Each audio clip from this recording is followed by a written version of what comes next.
Hey once again welcome back to your channel क्रीड़ा क्षेत्र। I hope आप सभी लोग बहुत अच्छे होंगे।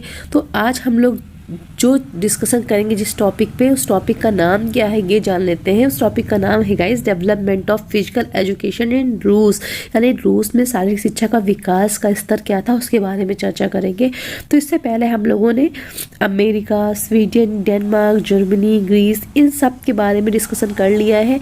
अगर आपने नहीं देखा है तो प्लीज़ प्लेलिस्ट में जाके चेकआउट करें, वहाँ पे आपको सब कुछ जितने भी वीडियो आपको अवेलेबल होंगे आप देख सकते हैं। और गाइज आपको बता दें यहाँ पे हम लोग UPLT के सिलेबस के अकॉर्डिंग चल रहे हैं। इससे रिलेटेड क्वेश्चन भी आपको कराए जाएंगे यहाँ पे।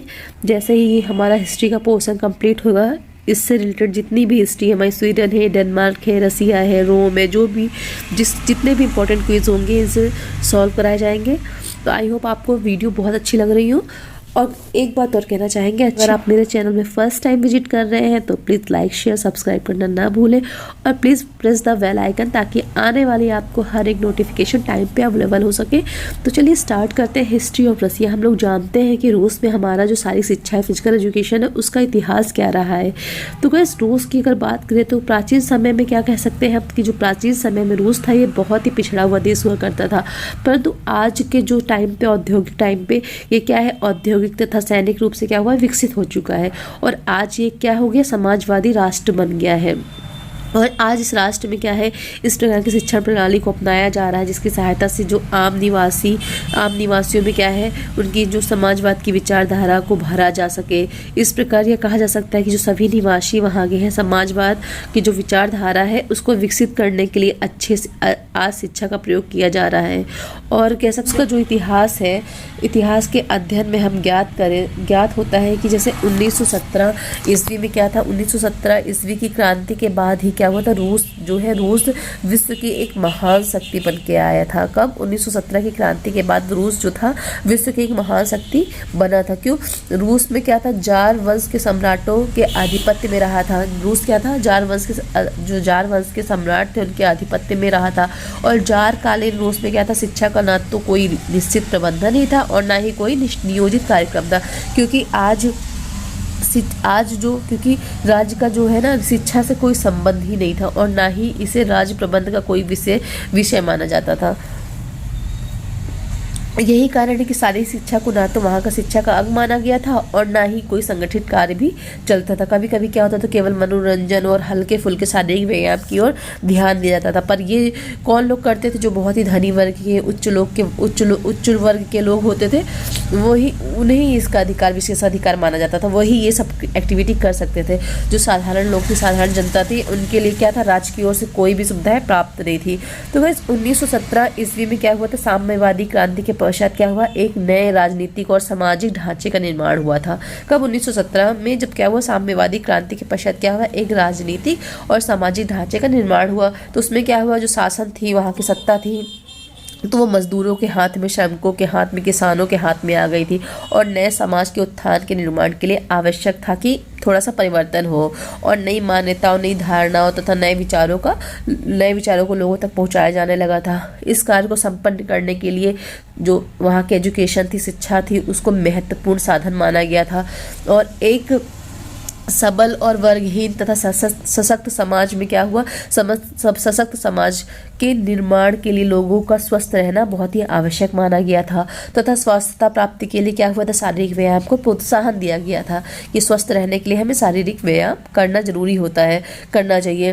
तो क्या हुआ, रूसी दृष्टिकोण से शारीरिक शिक्षा को शारीरिक संस्कृति का नाम दिया गया। क्या? फिजिकल कल्चर का नाम दिया गया। किसको? शारीरिक शिक्षा को। ये नोट डाउन करिएगा कि रूस में शारीरिक शिक्षा को शारीरिक संस्कृति यानी फिजिकल कल्चर का नाम दिया गया। ठीक है। शारीरिक शिक्षा के सैद्धांतिक ज्ञान जैसे खेल, कौशल का अभ्यास, स्वास्थ्य, सफाई, ज्ञान, समाजवादी, व्यक्तिगत तथा सामाजिक विचारों तथा स्वभावों का प्रचार आदि शारीरिक संस्कृति कार्यक्रम में कुछ भाग हैं।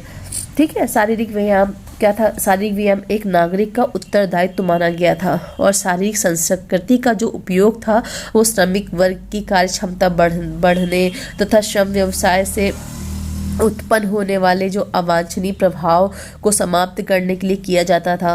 और प्रत्येक देशभक्त क्या था, जिसे प्रत्येक देशभक्त रूसी नागरिक तथा अपना क्या करते थे, सर्वप्रथम कर्तव्य मानते थे। रूसी नागरिक क्या करते थे, अपना सर्वप्रथम कर्तव्य समझता था कि श्रम तथा अपनी दैनिक कार्य क्षमता को एक ऊंचे स्तर पर ले जाने के लिए वह अथक से अथक प्रयास करते थे। ठीक है, अपनी जो उनकी जो कार्य क्षमता थी और वो जो अपनी मेहनत करते थे उसको उसकी जो हाइट है, उसका जो लेवल बढ़ाने के लिए वो दिन रात मेहनत करते थे, तक प्रयास करते थे।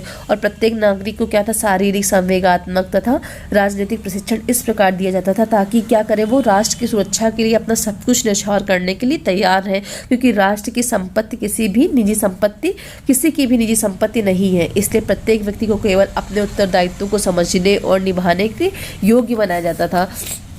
और गाइस बात करें तो इस समय क्या था, रूस में जो शिक्षा और शारीरिक शिक्षा को प्रोत्साहन देने वाली बहुत सारी संस्थाओं ने क्या किया था, ऊंचे दर्जे तक सहयोग पाया जाता था। मतलब जो रूस में शिक्षा और शारीरिक शिक्षा को प्रोत्साहन देने के लिए जो हमारी बहुत सारी संस्थाएं बनाई गई थी, वो उसमें क्या सहयोग दिया करती थी। और केंद्रीय स्तर पे क्या होता था, इन संस्थाओं के कार्य तथा दायित्व का निर्णय किया जाता था। और रूसी शिक्षा प्रणाली क्या होता था, विभिन्न शिक्षा संस्थाओं का एक विस्तृत संगठन था। नगर के लोगों के लिए क्या हुआ था, 7 वर्ष की आयु के बच्चों के लिए अनिवार्य कर दिया गया था। अब यहाँ के बच्चे जो थे वो 3 प्रकार के स्कूलों में दाखिला ले सकते थे। जो बच्चे थे वहाँ यहाँ के वो क्या 3 प्रकार के स्कूलों में दाखिला ले सकते थे। जैसे 4 वर्ष का जो बच्चा है वो प्राथमिक विद्यालय में, 7 वर्ष के बच्चे को जूनियर सेकेंडरी स्कूल में तथा 10 वर्ष के बच्चे को सेकेंडरी स्कूल पर आधारित शिक्षा योजना के नियम थे। और यहाँ पे क्या था कि अब 1923 में 1923 में क्या हुआ कि अखिल रूसी कार्यकारिणी समिति, जिसको ऑल रशियन एग्जीक्यूटिव कमेटी ने क्या किया, शारीरिक शिक्षा के कार्यक्रम को एक सूत्र में बांधने तथा विभिन्न विभागों की कार्य प्रणालियों को तालबद्ध करने का प्रयास किया। कब, 1923 में अखिल सलाहकार समिति ने। ठीक है, शारीरिक शिक्षा को क्या किया, इंपॉर्टेंट पॉइंट है, नोट करिएगा। शारीरिक शिक्षा को एक सूत्र में बांधने के लिए और जो अन्य विभाग है उनकी कार्य की प्रणालियां हैं उनको समन्वित करने का प्रयास किया। और इसी समय गाइस क्या हुआ कि शारीरिक शिक्षा की एक उच्चतम सलाहकार समिति या supreme council of physical education की नियुक्ति की गई, जिसने क्या किया कि शारीरिक शिक्षा को एक केंद्रित संगठन प्रदान किया, जिससे कि क्या हुआ, शासन के इस विषय के आदेशों तथा विचारधाराओं को कार्यान्वित किया जा सके। अगर इस 1930 में यानी 1930 ईस्वी में शारीरिक संस्कृति तथा खेल सर्वसंघ सलाहकार यानी all union council of physical culture and sports की स्थापना हुई थी 1930 में। नोट डाउन करिएगा ये पॉइंट। 1930 में शारीरिक संस्कृति तथा खेल सर्वसंघ सलाहकार समिति की स्थापना की गई थी। और क्या हुआ था, किंतु इसके लगभग 6 वर्ष पश्चात क्या हुआ था, इस संगठन के स्थान पर क्या हुआ था कि मतलब ये जो संगठन खोला गया था 1930 में, शारीरिक संस्कृति तथा खेल सर्वसंघ सलाहकार जो समिति खोली गई थी, इसके 6 वर्ष बाद क्या किया गया था कि इस संगठन के स्थान पर क्या हुआ कि शारीरिक संस्कृति तथा खेल की सर्वसंघ समिति यानी all union committee of physical culture and sports की स्थापना की गई थी। ठीक है, इसके 6 वर्ष बाद, याद रखिएगा, इसके 6 वर्ष बाद क्या किया गया था, कौन सी काउंसिल की स्थापना की गई थी, all union committee of physical culture and sports यानी कि किसकी, शारीरिक संस्कृति तथा खेल की सर्वसंघ समिति की स्थापना की गई थी। और आज भी यही समिति क्या होती है, आज भी यही समिति शारीरिक शिक्षा की कार्य प्रणाली का निर्धारण करती है। कौन सी समिति, all union committee of physical culture and sports. ठीक है, और यह जो समिति है, यह अनूठी समिति क्या है कि सब संगठनों और सर्व संघ लेनिन समाजवादी युवा और ऐच्छिक खेल समाज संघ गणतंत्रों में शारीरिक शिक्षा गतिविधियों का निर्धारण तथा चालन करती है। और ये समिति जो है ना, उपरोक्त जितने भी संगठन हैं उनके लिए शारीरिक शिक्षा प्रशिक्षकों की व्यवस्था, खेल उपकरणों का वितरण, राष्ट्रीय जो प्रतियोगिताएं होती हैं उनके नियम और अधिनियमों का निर्माण, शारीरिक संस्कृति तथा पुस्तकों जो हमारी किताबें हैं तथा पुस्तिकाओं का प्रकाशन का निरीक्षण जो होता है, मतलब चेकिंग करना बुक्स वगैरह का, और जो हमारी विभिन्न जो संगठन है उनके बीच होने वाले जो सैद्धांतिक विवाद है और इन विवादों के मध्य क्या होता है ना, मध्यस्थ का कार्य करती है। और वास्तव में ऐसा जो शक्तिशाली संगठन शायद जो है हमारे पास संसार में आपको कहीं भी देखने को नहीं मिलेगा, किसी भी देश में नहीं पाया जाएगा जो ये संगठन है। कौन सा, all union committee of physical culture and sports, जो हर जो एक्टिविटी है ना उस पर अपना नियंत्रण रखता है, देख रेख करता है सब हर चीज़ों में। और गाइस बात करें तो जो शारीरिक शिक्षा स्कूलों में क्या हुआ था, प्रत्येक स्तर पर उनके पाठ्यक्रम को अभिन्न अंग बन चुकी थी। शारीरिक शिक्षा थी वो एजुकेशन में क्या हुआ था, एक अभिन्न अंग बन चुकी थी। 1 से 4 घंटे तक प्रत्येक सप्ताह में शारीरिक शिक्षा की जो क्रियाएं होती थी 1 से 4 घंटे तक प्रत्येक सप्ताह शारीरिक शिक्षा के लिए निश्चित किए गए थे। क्या, 1 से 4 घंटा, याद रखिएगा, सप्ताह में शारीरिक शिक्षा की जो एक्टिविटी थी वो निश्चित किया गया था। इस जो ये कार्यक्रम या प्रोग्राम थे उसमें एथलेटिक्स है, डांस है, मनोरंजन है और अन्य जो दूसरी एक्टिविटी है उनकी व्यवस्था की जाती थी। और कह सकते हैं कि स्कूलों में कुछ समय के उपरांत प्रत्येक सप्ताह में 2 से 4 घंटे तक एक्टिविटी कराई जाती थी। और शिक्षा, सेना, ट्रेड यूनियन इन क्रियाओं में अपना योगदान देती थी। और बात करें तो अवकाश के दिन क्या होता था, अवकाश के दिन ये लोग बाहर भ्रमण करने की जो होती थी ना योजनाएं होती थी। और इन संस्थाओं द्वारा क्या होता था, अधिक श्रम, एथलेटिक्स ट्रेनिंग, स्वास्थ्य, तंदुरुस्ती के लिए अभ्यास हो जाता था। और guys all union committee of physical culture and sports क्या करते थे, अच्छे खिलाड़ियों के लिए स्पोर्ट्स स्कूलों की व्यवस्था करती थी। 15 वर्ष की आयु के ऊपर जो बच्चे होते थे उनके लिए समर कैंपों की व्यवस्था की जाती थी। और प्रत्येक बच्चे के लिए यह अनिवार्य है कि वह इन कैंपों को अटेंड करे। और इन कैंपों में शारीरिक शिक्षा के बहुत से प्रोग्राम भी होते थे। और गाइस रूस में जो खेलों में के अतिरिक्त क्या होता था, मनोरंजन के लिए भी अनेक संस्थाएं स्थापित की गई थी। इनमें जैसे मुख्यतः क्या था, जैसे विश्राम घर था, यात्रा घर था, स्विमिंग पूल था, जिम्नेजियम था और पार्क, बगीचे, पुस्तकालय, थिएटर, बहुत सी ऐसी प्रयोगशालाएं थी। और रूस में क्या होता था, लाखों लोगों के लिए इसकी सामूहिक शारीरिक शिक्षा की व्यवस्था की गई थी। बहुत से स्पोर्ट्स क्लब बनाए गए थे और यह अपने सदस्यों को सामूहिक शिक्षा की क्रियाओं के लिए प्रोत्साहित करती थी। मतलब सभी लोग क्या था, इन सुविधाओं का लाभ उठा सकते थे। और गाइस अब इसमें हम लोग जो थोड़ा बहुत इंपॉर्टेंट हिस्ट्री थी उसके बारे में हमने चर्चा कर ली है। इसके जो महत्वपूर्ण फैक्ट है उनको आप नोट कर सकते हैं गाइस। जैसे कि इसमें क्या है, 1917 की क्रांति के बाद रूस क्या था, एक महान विश्व शक्ति के रूप में उभर कर आया। और 1923 में अखिल रूसी कार्यकारी समिति की शारीरिक शिक्षकों को एक सूत्र में बांधने तथा अन्य विभागों की कार्यप्रणाली समन्वित करने का प्रयास किया गया। और गाइस 1923 में सर्वोच्च शिक्षा सलाहकार समिति की स्थापना की गई। और 1930 में शारीरिक संस्कृति तथा खेल संरक्षक सलाहकार समिति की स्थापना की गई। और इसमें बात करें रूस में कि आज 11 से अधिक जो शारीरिक सांस्कृतिक संस्थाएं, 40 से अधिक शारीरिक शिक्षा विद्यालय तथा 3 विशिष्ट अनुसंधान शालाएं रूस में हैं।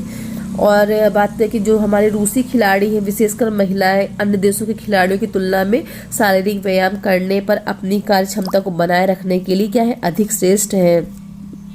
और बात करें खेलों में अधिक जो प्रवीण बच्चे होते थे उनको विशेष प्रकार के विद्यालय दिए जाते थे। तो 3 से 7 वर्ष के बच्चों के लिए प्रारंभिक पाठशालाओं के अतिरिक्त 10 वर्षीय जो प्रणाली थी पूरे रूस में चलाई जाती थी। 10वीं कक्षा उत्तीर्ण करने के पश्चात क्या होता था कि उच्च शिक्षा प्राप्त करने के लिए जो योग्य विद्यार्थी होते थे उनको महाविद्यालय में प्रवेश लेते थे। और जैसे कि हम लोग 10वीं के बाद स्कूल में पढ़ते, पर वहाँ पे क्या था, 10वीं के बाद जो स्टूडेंट थे वो क्या महाविद्यालयों में, यूनिवर्सिटीज़ में क्या करते थे, प्रवेश लेते थे।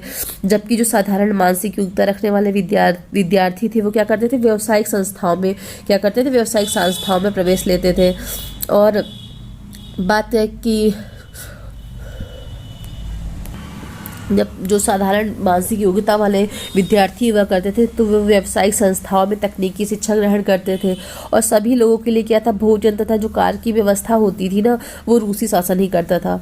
और रूस में खेल क्रीड़ा न केवल मनोरंजन, आत्मसंतुष्टि, शारीरिक सौंदर्य आदि के लिए नहीं बल्कि क्या होता था, इसका उद्देश्य था लोगों के स्वास्थ्य लाभ के लिए होता था।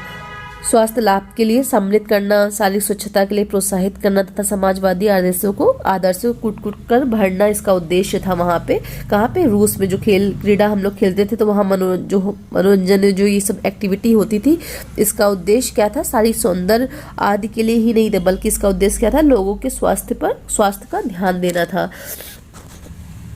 अगर इस बात करें तो यहाँ पे क्या होता था, एथलेटिक्स गोष्ठियों के सदस्य होने के सभी नागरिकों को दल खेलों, मनोरंजन खेलों, जिम्नास्टिक, व्यायाम में भाग लेना पड़ता था। रूस की जो गोष्ठियाँ हैं बहुत लोकप्रिय हैं और ये जो यहाँ की गोष्ठियाँ 4 प्रकार की होती थी। और इसके अब जो मोस्ट इम्पॉर्टेंट फैक्ट आते हैं, जैसा कि अभी मैंने बताया, तो उसमें 1923 याद करिएगा कि 1923 में सर्वोच्च शिक्षा सलाहकार की समिति की स्थापना की गई थी, ये याद रख लीजिएगा। 1923 में अखिल रूसी कार्यकारिणी समिति ने क्या किया था, शारीरिक शिक्षा को सूत्र में बांधने तथा अन्य विभागों की कार्यप्रणाली को समन्वित करने का कार्य किया गया था। उसके बाद ये जो इंपॉर्टेंट पॉइंट है इनको बस याद कर लीजिएगा, जो कि बहुत इंपॉर्टेंट है, क्योंकि इससे ज़्यादा इतने क्वेश्चन नहीं आते, बस पता होना चाहिए हम लोगों को कि क्या क्या हमारा फिजिकल एजुकेशन का क्या इतिहास रहा है हमारा रूस में। तो इंपॉर्टेंट फैक्ट्स हैं जो याद कर लीजिए। सबसे इंपॉर्टेंट मोस्ट इंपॉर्टेंट पॉइंट है कि रूस में शारीरिक शिक्षा का पितामह, रूस में शारीरिक शिक्षा का पितामह किसे कहा जाता है। ये क्वेश्चन आता है, कई बार पूछा गया है कि रूस में शारीरिक शिक्षा के पितामह को क्या कहते हैं, तो क्या कहते हैं, रियोर्डन जेम्स कहते हैं। क्या कहते हैं, रियोर्डन जेम्स कहा जाता है।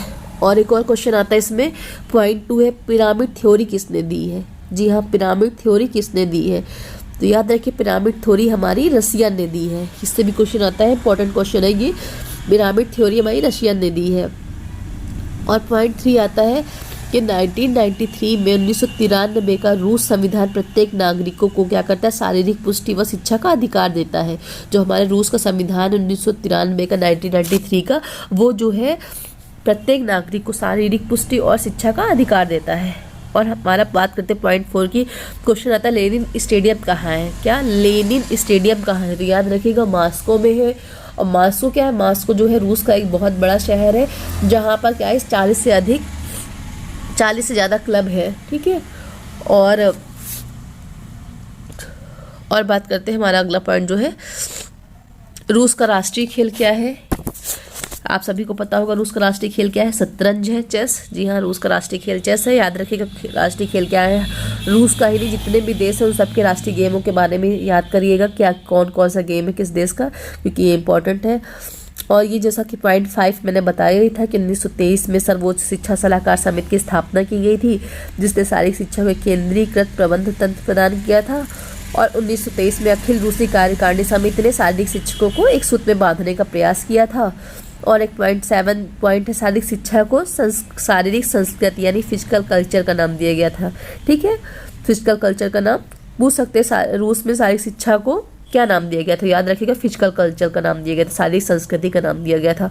और 1952 में पहली बार रूस में ओलंपिक खेलों में भाग लिया था। 1952 में, याद रखिएगा पहली बार रूस ने कब भाग लिया था, ओलंपिक खेलों में। 1952 में पहली बार ओलंपिक खेलों में रूस ने भाग लिया था और पदक तालिका में अच्छा स्थान प्राप्त किया था।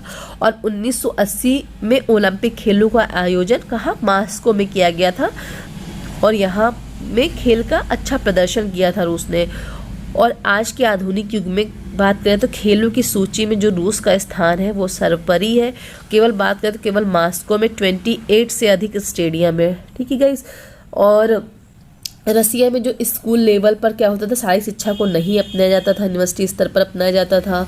ये सारे हमारे इंपॉर्टेंट फैक्ट हैं और इससे ज़्यादा इंपॉर्टेंट कुछ भी नहीं है गाइस। आई होप आप सभी को ये पसंद आया हो और समझ में भी आया हो। तो बहुत ज़्यादा इसमें नहीं है गाइस, बस याद रखिएगा रूस के फादर कौन है, किसको कहा जाता है रूस का पितामह, तो रियोर्डन जेम्स को कहा जाता है। पिरामिड थ्योरी किसने दी है, तो रशिया ने पिरामिड थ्योरी दी है। और लेनिन स्टेडियम कहाँ है, तो लेनिन स्टेडियम हमारा मॉस्को में है।